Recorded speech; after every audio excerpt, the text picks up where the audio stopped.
Hello and welcome to Vocal Medicine. I'm Kathleen Carlson. I'll be reading today from a section in Chapter 1, I think it's Section 3, of the book Vocal Medicine.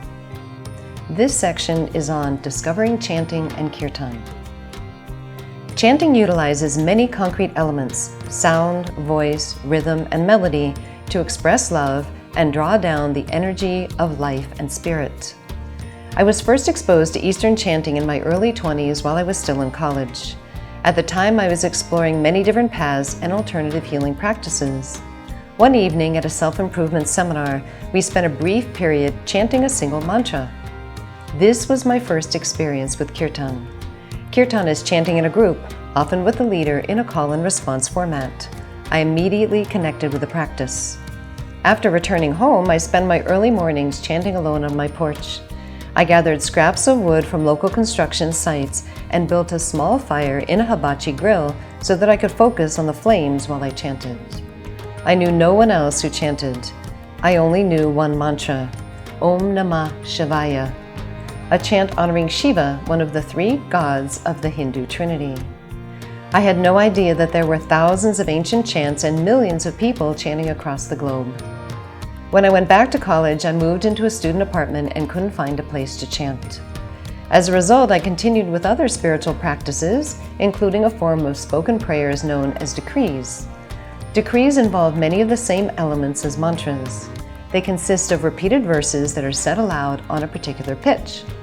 The pitch usually rises, and the speed of the decree often increases as the repetitions continue.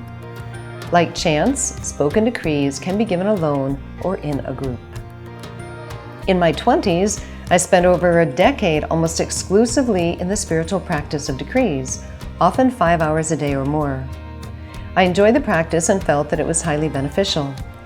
I still recite a set of decrees each day before I begin chanting.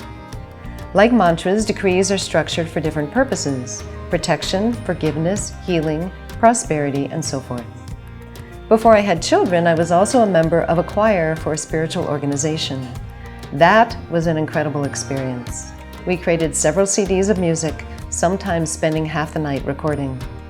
I love devotional singing more than any other form of prayer or worship, though it always seemed like a side dish rather than the main course. I was thrilled when I discovered through bhakti yoga that chanting could be a central spiritual practice in and of itself. My spiritual life went on hold for a couple of decades in adulthood while I raised 5 kids and ran a multimedia business with my husband, Andrew. Those years went by in a blur of diapers and meals and school events and running a large household and working long hours to pay the bills. About 4 years ago, I rediscovered chanting and kirtan. I fell totally in love with the combination of singing sacred music and the feeling of community that is unique to the experience of kirtan. I began chanting an hour or two a day on my own and was attending kirtan twice a week with a small local group. When the group dispersed, I continued chanting alone for about 6 months.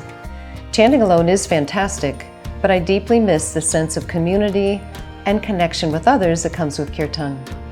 Finally, I decided that I would learn to play the harmonium, a musical instrument often central to kirtan, and lead chants myself.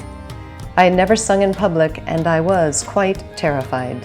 However, my desire to recreate the magical experience of kirtan drove me to overcome my fear. I took some beginning harmonium lessons with Jake Fleming, a multi-talented local musician, and started inviting 1 or 2 friends over on Sunday afternoons to chant in my living room. After a couple of months, Jake gave me the opportunity to lead some chants at a few of his kirtans. At that point, I came across the website of Mike Cohen, founder of the Kirtan Leadership Institute in Boulder, Colorado. Attending his training program in Kirtan leadership was a turning point.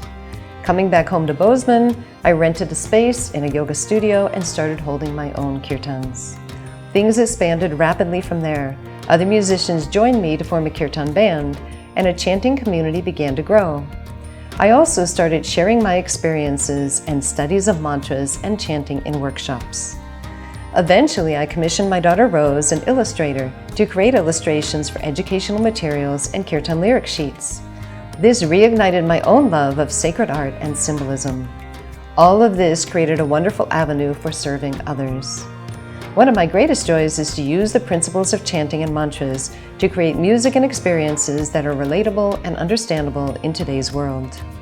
I love both the ancient traditions and the modern science behind the effectiveness of this practice. I hope that my research and personal experiences will inspire you to experiment for yourself with vocal medicine and transformation through sound.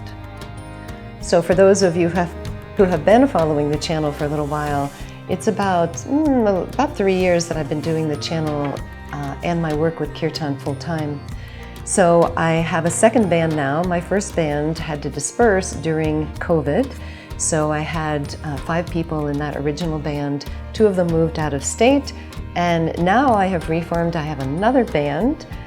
If you're in the local area, you can hear us. And that is Jake Fleming, the one who was helping me with my original harmonium lessons, who now is my music producer as well, plays in the band, incredible musician. Julie Southwell, who hails from Portland, Oregon, and has recently moved to Montana. And also my husband, Andrew, who runs all of the sound and also plays percussion. So that is where things have evolved to. Now with a YouTube channel, I think I'm heading for about 6,000 subscribers. Also an extensive website where you can find upwards of a couple of hundred of different articles on all the topics related to Kirtan and mantras. So please do subscribe, visit the website, which is kathleencarlson.com. And also I forgot to mention that this book is available as a PDF on my website for $5.95. So you can get it there. You can also get the book at Barnes & Noble online or on Amazon. Thanks again for listening. We'll be going into chapter 2 next, and have a beautiful day. Namaste.